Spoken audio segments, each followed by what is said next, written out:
Assalamualaikum warahmatullahi wabarakatuh. Di sini kami dari kelompok 9 akan mempresentasikan hasil analisis kami atau hasil pembahasan dari kelompok kami mengenai analisis deret waktu lanjutan. Di sini sebelum kita akan mempresentasikan hasil analisis kami, mungkin kami akan memperkenalkan diri terlebih dahulu. Perkenalkan, saya Rifa Utami Ramadhani dengan NIM 056 dan berikut rekan-rekan saya.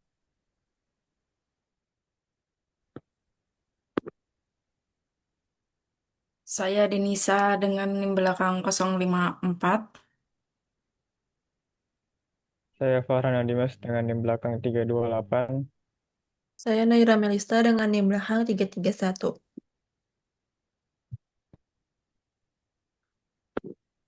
Untuk yang selanjutnya akan dilakukan pembahasan berikut materi pembahasannya. Yang pertama ada penghalusan eksponensial, yang kedua ada permodelan Sarima, yang selanjutnya ada peramalan deret waktu, lalu ada LSTM, selanjutnya itu ada teknik pembelajaran untuk deret waktu, dan yang terakhir ada evaluasi dan diagnostik model.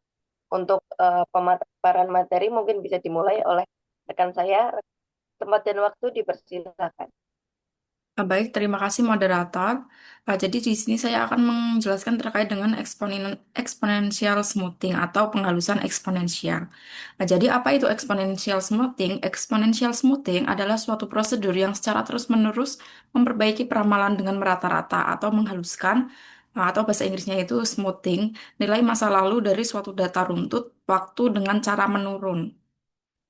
Menurut Hendra di 2005, analisis eksponensial smoothing itu merupakan salah satu analisis dari waktu dan merupakan metode peramalan dengan memberikan nilai pembuat-buatan pada serangkaian pengamatan sebelumnya untuk memprediksi nilai masa depan. Jadi, metode ini tuh bekerja dengan menghitung rata-rata dari data sebelumnya, tetapi dengan cara yang lebih halus gitu, di mana data yang lebih baru memiliki pengaruh lebih besar terhadap prediksi dibandingkan data yang lebih lama. Jadi, jika kita ingin memprediksi suatu nilai di masa depan, kita melihat data masa lalu, tetapi memberi bobot lebih tinggi itu pada data yang terbaru agar hasil prediksinya itu lebih akurat dan mencerminkan kondisi saat ini. Selanjutnya ada beberapa metode exponential smoothing. Di antaranya yang pertama ada single exponential smoothing, lalu ada double exponential smoothing, dan triple exponential smoothing. Dan ini akan saya jelaskan satu persatu. Yang pertama ada single exponential smoothing. Jadi di sini itu biasanya itu disebut dengan simple exponential smoothing atau simple ES. Nah, ini tuh digunakan untuk peramalan jangka pendek, lalu membutuhkan perhitungan yang sederhana dan dipergunakan untuk pola data selain siklus dari data trend data. Nah, rumusnya sendiri itu ST sama T-1 plus ST sendiri itu nilai prediksi, lalu ada parameter penghalusan alfa, dan ini tuh rentan nilainya itu dari 0 sampai 1. Lalu YT-1 itu nilai aktual data seriesnya, lalu ST-1 itu nilai penghalusannya. Jadi singkatnya di sini tuh kayak kalau SES itu kayak misal kalau hari ini ada suatu pedagang donat gitu. Kalau hari ini jualan 100 donat, besok itu kira-kira jualan 102. Nah, terus besoknya lagi itu 101. Jadi dia itu ambil ambil rata-rata yang harus buat nebak hari besoknya. Jadi single itu tuh cuma lihat angka yang sebelumnya gitu. Selanjutnya ada double exponential smoothing. Nah, ini tuh biasanya disebut dengan metode Holt exponential smoothing. Metode ini digunakan ketika data memuat tren. Lalu ada dua metode dalam double exponential smoothing, yaitu yang pertama ada metode linear satu parameter dari Browns. Itu tuh mengatasi selisih antara data aktual dengan peramalan ketika terdapat tren. Lalu yang kedua ada metode linear dua parameter dari Holt. Ini tuh memisahkan pemulusan tren dari pemulusan asli menggunakan parameter yang berbeda. Rumusnya sendiri yaitu ST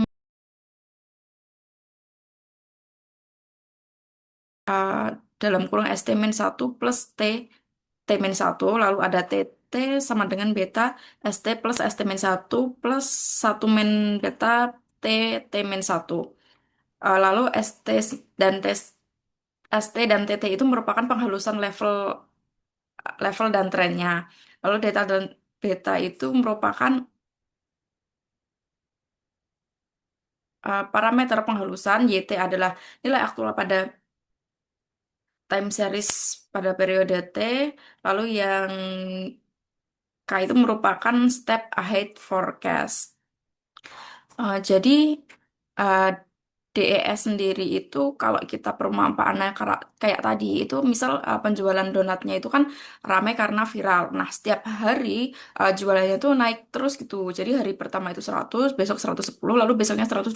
Kalau dia cuma pakai rata-rata yang single tadi, hasilnya tuh kayak telat gitu, nggak sesuai dengan penjualannya gitu karena penjualannya kan terus naik. Jadi dia itu cuma bukan untuk ngeratain juga, tapi juga ngikutin tren naiknya gitu. Jadi gampangnya tuh kayak berapa rata-rata jualannya, biar cepat aku jualnya tiap hari itu gimana gitu. Jadi di sini tuh kayak double itu lihat rata-ratanya ditambah dengan lihat naik turunnya. Selanjutnya ada triple exponential smoothing. Nah, ini tuh biasanya disebut dengan metode Holt-Winters exponential smoothing. Nah, dapat digunakan untuk data sensasional dan tren secara bersamaan dan memiliki dua model juga. Ada addictive model yaitu mengkalkulasi performa jika terdapat data fluktuatif, lalu ada multiple active model. Ini tuh digunakan saat data menunjukkan variasi sensasional. Nah, rumusnya sendiri ada pada tabel di sini di mana L estimasi level yang dipengaruhi nilai itu uh, dipengaruhi nilai beta, SS terminal sensasionality-nya itu dipengaruhi dengan nilai Y. P itu mempresentasikan periode sensasionalnya dan Y adalah data aktual. Dan nilai forecast pada periode selanjutnya. Jadi bagian triple exponent smoothing ini kalau yang kita perumpamaan tadi misal penjualan donat ini tuh kan jualannya ramai kalau hari Senin sampai Minggu karena itu kan weekend gitu. Nah, biasanya di hari Senin sampai Jumatnya itu kan sepi ya, kayak nggak sepi banget ya biasa aja, nggak seramai di hari Sabtu dan Minggu. Nah, jadi ada musiman, ada ramenya, ada sepinya, ada rame, sepi gitu berulang terus. Jadi kalau cuma lihat rata-rata dan tren naik yang single sama double itu kayak tetap nggak pas gitu. Jadi karena ada pola musimannya. Jadi eh, di triple itu lihat rata-ratanya, lihat tren naik turunnya dan musim rame atau enggaknya. Oke, untuk yang selanjutnya di sini ada permodelan Sarima. Jadi next.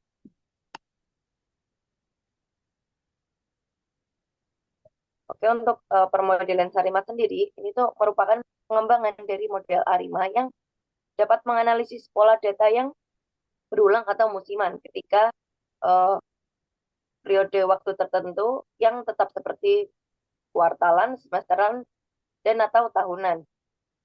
Untuk Sarima sendiri ini singkatan dari Seasonal Autoregressive Integrated Moving Average dan seperti aplikasi Arima, Sarima ini digunakan untuk data yang secara nyata mengandung unsur musiman dan dapat diterapkan metodologi yang serupa yang dikembangkan oleh Box Jenkins.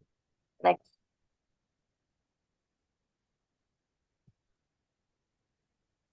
Untuk yang berikutnya ini ada persamaan umum Sarima. Model Sarima ini dapat disimbolkan sama Arima, yaitu PDQ. Di sini ada PDQS dengan persamaan umumnya sebagai berikut, di mana ada AR musiman, ada AR non musiman, ada diferensiasi non musiman, diferensiasi musiman, terus selanjutnya itu ada MA non musiman atau moving average non musiman, dan yang terakhir ada MA musiman atau moving average musiman. Next. Nah, di sini ada beberapa kelebihan Sarima. Yang pertama itu penanganan musiman. Model Sarima ini dirancang khusus untuk menangani data dengan komponen musiman yang signifikan. Karena seperti halnya tadi namanya itu seasonal, maka memang Sarima ini dikhususkan untuk yang datanya musiman. Untuk yang selanjutnya ada stasionaritas dan differencing. Sarima memungkinkan untuk differencing pada data non-musiman dan musiman yang membantu membuat data menjadi lebih stasioner. Jadi di Sarima ini ada diferensiasi antara data yang non-musiman dan musiman. Tapi untuk pemakaiannya sendiri, untuk hasil analisis akhirnya itu menggunakan yang musiman. Yang terakhir ada fleksibilitas parameter. Model Sarima memiliki parameter yang fleksibel, termasuk parameter AR, I, dan MA untuk komponen yang non-musiman, serta parameter AR, I, dan MA yang untuk komponen yang musimannya. Jadi next.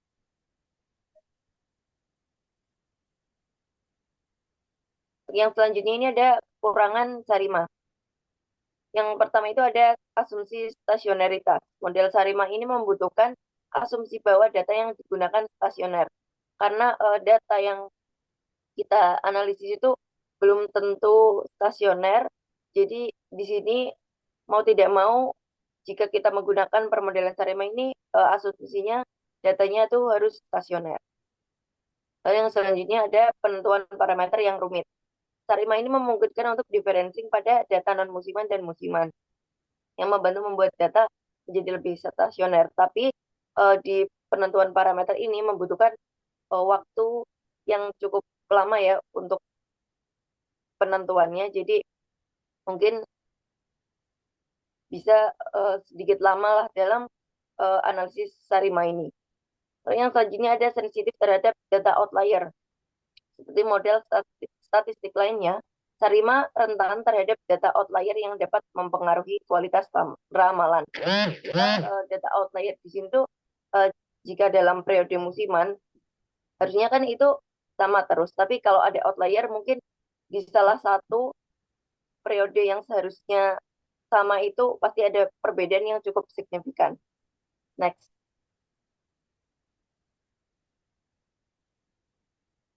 Selanjutnya di sini ada implementasi model Sarima untuk memprediksi produksi minyak kelapa sawit. Next. Di sini ada data produksi minyak kelapa sawit. Di sini ada 42 data. Lalu bisa di next untuk yang selanjutnya. Yang tahap pertama di sini ketika kita akan melaksanakan analisis Sarima, di sini ada pre-processing, yaitu di mana pre-processing ini dilakukan untuk mempersiapkan data sebelum dianalisis pada suatu permodelan. Pre-processing ini digunakan untuk mengubah tipe data yang sesuai menjadi tipe date time, atau yang akan disesuaikan oleh permodelan Sarimanya. Next. Lalu untuk selanjutnya ada split data, di mana di sini data akan dibagi menjadi dua set yang berbeda, yang di mana satu digunakan untuk melatih model atau train data, sementara yang lainnya digunakan untuk menguji kinerja datanya atau tes data. Next. Lalu yang selanjutnya ada stasionaritas data. Nah, setelah tahap split datanya selesai, yang selanjutnya itu kita melaksanakan stasionaritas data di sini untuk membantu dalam memahami pola tren serta fluktuasi yang ada di data yang kita miliki seiring dengan berjalannya waktu.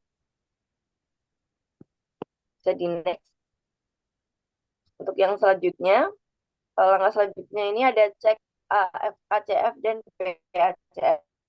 Di mana di sini setelah datanya tadi udah distasioneritaskan, di sini kita bisa mengenali pola musiman yang terjadi dengan memperhatikan ACF dan PACF-nya.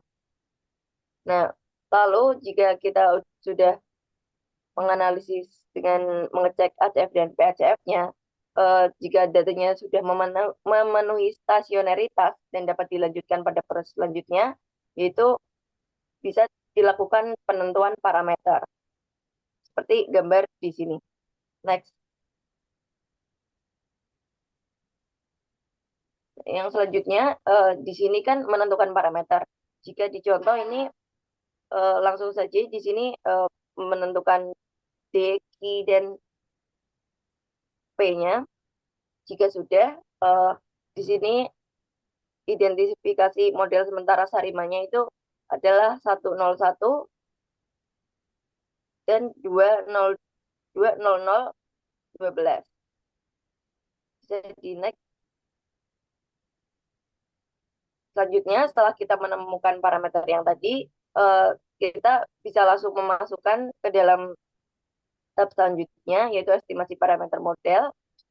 Di sini kita menentukan model yang tepat. Di sini ada model BIC, AIC, dan HQIC. Lalu bisa di next. Setelah kita menentukan pada tabel sebelumnya, yaitu di sini kita didapatkan model terbaik, yaitu 101, 100, 12 dengan nilai BIC-nya 51,488, AIC-nya minus 57,891, dan HQIC-nya sebesar minus 55,620. Dengan estimasi model parameter yang tadi sesuai dengan tabel berikut di bawah ini, hasil atas koefisiennya dan standar errornya. Di sini dapat kita lihat standar errornya sendiri itu berdasarkan model Sarima ada 101, 100, 12, di mana 12 itu selama setahun pengujiannya. Next. Yang selanjutnya ada forecasting, di mana model yang telah didapatkan tadi digunakan untuk peramalan. Di sini forecasting bisa dilakukan untuk perbandingan hasil nilai prediksi dengan nilai aktual pada data time series yang kita miliki. Di sini prediksinya menggunakan MAPE, lalu setelah dianalisis menggunakan pengujian MAPE tersebut, dibuat diagram statistik seperti yang ada di tabel, ada di gambar, yaitu hasil analisis forecastingnya. Jadi next. Lalu selanjutnya itu peramalan diproses dalam jangka periode tahunan, dikarenakan data yang digunakan adalah data tahunan. Pada contoh kali ini, peneliti itu dilakukan peramalannya itu dari tahun 2022 sampai 2026 dengan hasil seperti pada tabel tersebut. Next. Nah, untuk yang terakhir di sini ada analisis dan hasil. Pada tahap ini penelitian menganalisis hasil prediksi yang mencakup pengujian pada sistem memakai metrik MAPE, itu mean absolute percentage error, yang dimana hasilnya itu seperti ada di tabel, di mana modelnya tadi yang digunakan itu 101, 100, dan MAPE-nya sebesar 5,54. Jadi untuk kesimpulan, pada penelitian ini berhasil mengimplementasikan model Sarima untuk memprediksi produk minyak sawit di Indonesia untuk periode 2022 sampai 2026.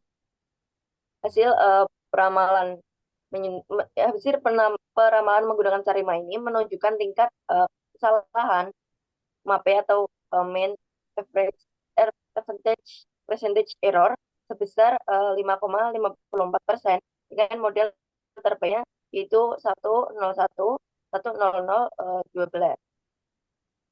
Untuk yang materi selanjutnya bisa di next.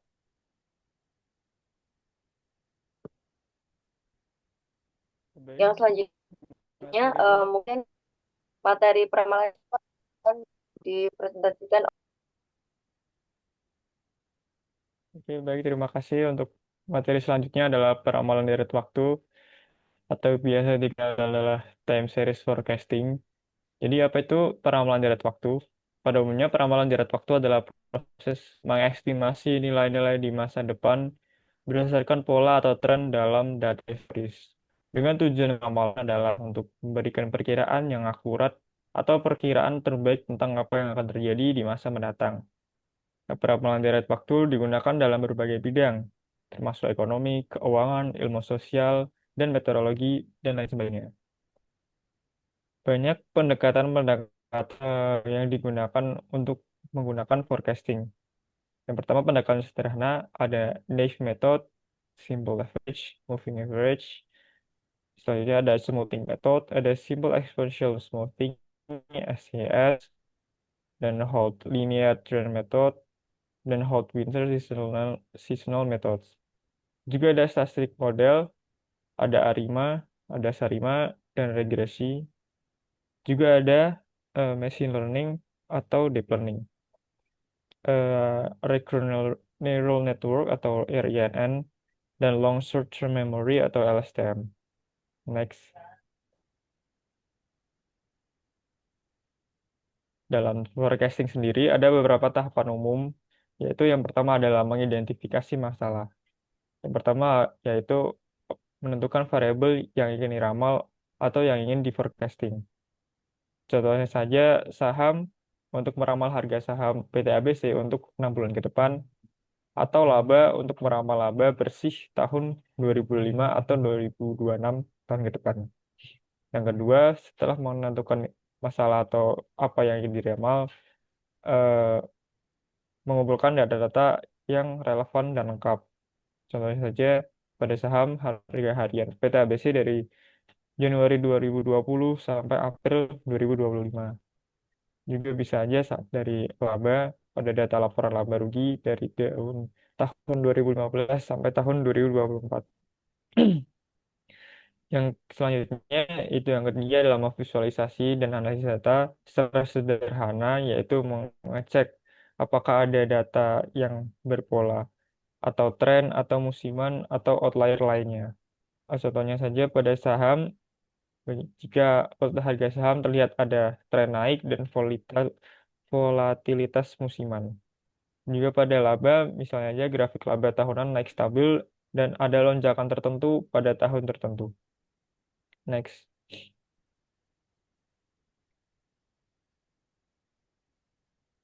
Yang selanjutnya yang keempat, setelah memvisualisasikan data, yaitu memilih model atau metode.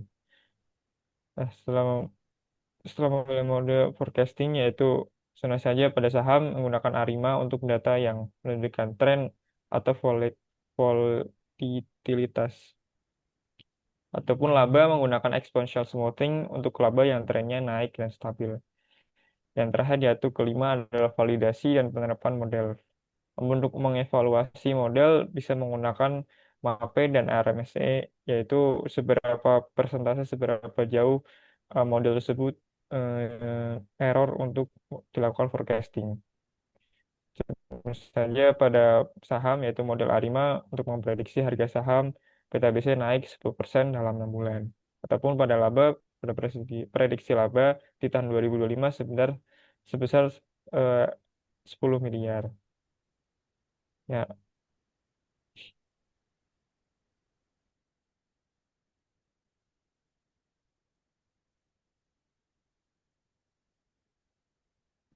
Selanjutnya, saya akan menjelaskan materi LSTM dan teknik pembelajaran lainnya untuk deret waktu. Boleh di next. Nah, di sini apa itu LSTM? LSTM itu sebuah metode yang berasal dari machine learning dan deep learning, lebih tepatnya dalam keluarga Recurrent Neural Networks atau RNN. LSTM ini juga dirancang untuk mengatasi masalah yang biasa dihadapi oleh model RNN dalam memproses data sekuensial atau deret waktu yang memiliki ketergantungan jangka panjang. Sementara teknik-teknik statistika klasik seperti ARIMA atau regresi itu memiliki tempatnya dalam analisis data time series. LSTM ini juga menawarkan kemampuan lebih besar dalam menangani data yang lebih kompleks dan hubungan jangka panjang. Namun, LSTM ini juga memerlukan perhatian ekstra dalam hal interpretasi dan sumber daya komputasi. Boleh di next. Selanjutnya, LSTM itu dapat digunakan untuk Yang pertama ada mengidentifikasi pola jangka panjang dalam data time series. Pola jangka panjang pada data time series ini merujuk pada tren atau hubungan yang terbentuk dalam jangka waktu panjang yang mempengaruhi nilai-nilai masa depan. Pola-pola ini nih bisa mencakup tren. Tren itu misalnya peningkatan penjualan setiap tahun. Habis itu ada musiman. Musiman ini seperti peningkatan konsumsi listrik di musim panas. Dan yang terakhir ada cyclical patterns. Itu pola berulang yang tidak selalu musiman tapi berulang dalam jangka waktu tertentu. Misalnya siklus ekonomi. Nah, yang kedua itu ada memprediksi nilai masa depan berdasarkan data yang ada. LSTM ini adalah salah satu teknik yang sangat efektif untuk ini, karena ia dapat menangani ketergantungan jangka panjang dan mempelajari pola yang kompleks dalam data. Contohnya itu ada memprediksi nilai masa depan berdasarkan pola tersebut. Jadi, memprediksi nilai masa depan dari suatu data berdasarkan data historis. Selanjutnya, ada konsep yang terkandung dalam LSTM dari perspektif statistika. Yang pertama itu ada ketergantungan temporal. LSTM ini menangkap ketergantungan jangka panjang dalam data time series, di mana nilai saat ini dipengaruhi oleh nilai sebelumnya. LSTM juga menyesuaikan bobot untuk menyaring informasi relevan dari data sebelumnya. Yang kedua itu ada memori. Memori itu LSTM memiliki kemampuan untuk mengingat informasi penting dalam jangka panjang, berbeda dengan model tradisional yang lebih terbatas. Ini juga memungkinkan LSTM untuk mempertimbangkan kejadian masa lalu yang mempengaruhi keadaan saat ini. Dan yang ketiga itu ada stasionaris dan non-stasionaritas. LSTM itu tidak memerlukan data time series untuk stasioner, berbeda juga dengan model statistik tradisional yang membutuhkan data stasioner. LSTM ini dapat menangani data non-stasioner dengan pola musim atau tren yang berubah. Boleh di next. Selanjutnya di sini ada kelebihan dari LSTM. Dibandingkan dengan teknik statistika klasik, LSTM itu menawarkan beberapa kelebihan. Yang pertama, itu ada mengatasi data nonlinear. LSTM ini mampu memodelkan hubungan kompleks dan nonlinear yang sulit ditangani oleh metode statistik klasik. Yang kedua itu ada kemampuan untuk mempelajari pola jangka panjang. Berkat memori jangka panjang, LSTM ini dapat memahami dan mempelajari pola yang berlangsung lama. Yang ketiga ada adaptasi pada data musiman ataupun tren. LSTM dapat menyesuaikan dengan perubahan pola musiman atau tren data yang dinamis. Boleh di next.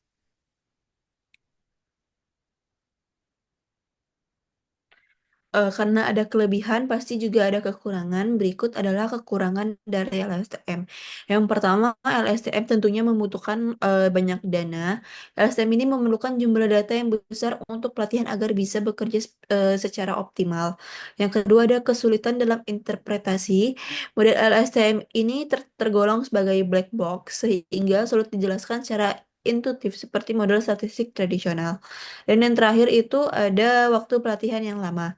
Karena kompleksitas dan arsitekturnya yang dalam, proses pelatihan LSTM ini cenderung lebih lama dibandingkan dengan metode klasik. Boleh di next. Selanjutnya ada penerapan LSTM pada statistika. Nah, yang pertama itu ada peramalan ekonomi dan keuangan. Contohnya itu seperti prediksi harga saham, suku bunga, ataupun indeks ekonomi. Nah, LSTM ini digunakan karena mampu menangkap pola jangka panjang dan nonlinear dalam data keuangan yang seringkali kompleks dan dipengaruhi oleh berbagai faktor historis. Yang kedua, ada prediksi cuaca dan iklim. LSM ini dapat digunakan untuk meramalkan suhu, curah hujan, dan kondisi cuaca lainnya berdasarkan data historis. LSTM itu dapat menganalisis data historis meteorologis dan belajar dari pola-pola sebelumnya untuk memprediksi kondisi cuaca yang mendatang secara lebih akurat. Terakhir ada prediksi permintaan atau penjualan. LSM ini dapat digunakan untuk memprediksi permintaan produk atau volume penjualan berdasarkan data historis yang ada. Dengan mempelajari data penjualan sebelumnya, LSTM ini dapat membantu bisnis menentukan tren musiman, lonjakan permintaan, atau penurunan sehingga lebih baik dalam perencanaan stok dan produksi. Boleh di next. Selanjutnya ada proses umum LSTM. Itu yang pertama ada forget get. Forget get itu gerbang lupa, yaitu memutuskan informasi mana yang akan dibuang dari memori sel. Nah, fungsi dari forget get ini untuk menentukan informasi mana yang perlu dilupakan ataupun dibuang. Tidak semua informasi dari masa lalu itu relevan untuk diprediksi pada saat ini. Gerbang ini juga menggunakan fungsi aktivasi sigmoid untuk menghasilkan nilai antara 0 dan 1. Nilai ini juga digunakan untuk mengalihkan isi sel memori. Jika nilainya 0, informasi dihapus. Jika mendekati 1, informasi itu dipertahankan. Yang kedua ada input gate atau gerbang masukan. Itu memutuskan informasi baru mana yang akan disimpan ke dalam memori sel. Nah, gerbang ini nih bekerja dalam dua langkah. Yang pertama itu lapisan sigmoid memutuskan nilai mana yang akan diperbarui. Dan yang kedua itu fungsi TAN menghasilkan nilai kandidat baru untuk ditambahkan ke sel memori. Dan yang ketiga ada output gate atau gerbang keluaran. Itu menentukan informasi mana yang akan dikeluarkan sebagai output dari unit LSTM. Nah, berdasarkan isi dari sel memori dan input saat ini, gerbang ini tuh menghasilkan output yang akan diteruskan ke langkah berikutnya atau time step berikutnya dalam jaringan LSTM. Boleh next. Nah, selanjutnya di sini ada rumus-rumus dasar LSTM. Itu yang pertama ada forget gate. Itu eh, output dari forget gate pada waktu T sama dengan fungsi aktivasi sigmoid dalam kurung bobot untuk forget gate dikali dengan output hidden dari langkah sebelumnya ataupun output jaringan pada waktu T min 1 selanjutnya di input pada waktu T dalam kurung dan ditambah dengan BF. Boleh dilanjutin. Selanjutnya ada input gate gerbang masuk. Itu ada output dari input gate pada waktu T, WI itu bobot untuk input gate, dan BI itu ada bias untuk input gate. Perlu di next. Selanjutnya ada kandidat memory cell. Itu CT sama dengan kandidat memory cell. W dan C adalah bobot untuk kandidat memori, dan B dan C itu adalah bias untuk kandidat memori. Boleh di next. Selanjutnya ada memory cell, itu di mana CT itu nilai memory cell pada waktu T, CT-1 itu nilai memory cell pada waktu sebelumnya, FT itu hasil dari forgot gate, IT adalah hasil dari input gate, dan CC adalah kandidat memory cell. Boleh di next. Yang kelima ada output gate atau gerbang keluaran, itu ada OT, output dari output gate pada waktu T, WO bobot untuk output gate, dan BO adalah bias untuk output gate. Next.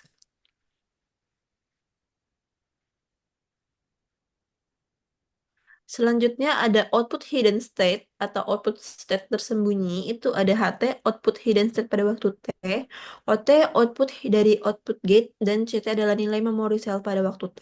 Next. Nah, selanjutnya di sini ada beberapa teknik pembelajaran lain untuk deret waktu. Yang pertama ada support vector machine atau SFM. SVM itu digunakan dalam regresi support vector regression untuk menangkap hubungan nonlinear dalam deret waktu.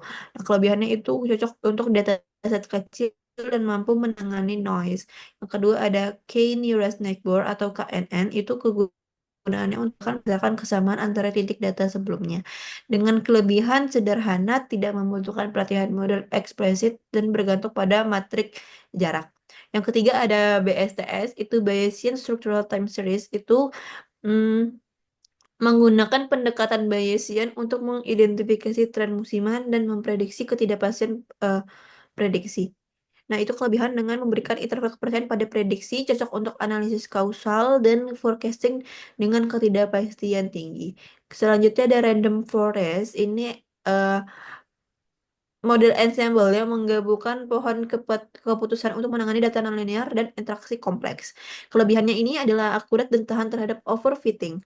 Yang terakhir itu ada GRU, itu Get Recurrent Units, itu model serupa dengan LSTM namun lebih sederhana dan efisien untuk menangkap ketergantungan jangka panjang.